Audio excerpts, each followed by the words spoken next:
শুভ সন্ধ্যা। দেখুন পান্তুয়া তৈরি করছি ছানা দিয়ে।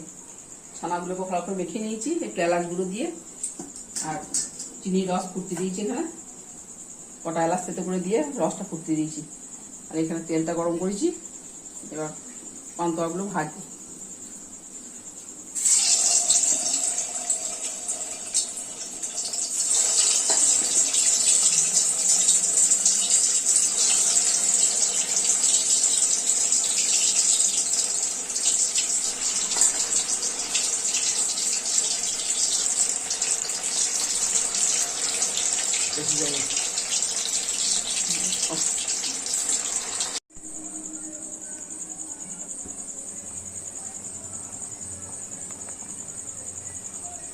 পান্তুয়াগুলো এবার ফুটছে, কেমন লাগছে বলবেন।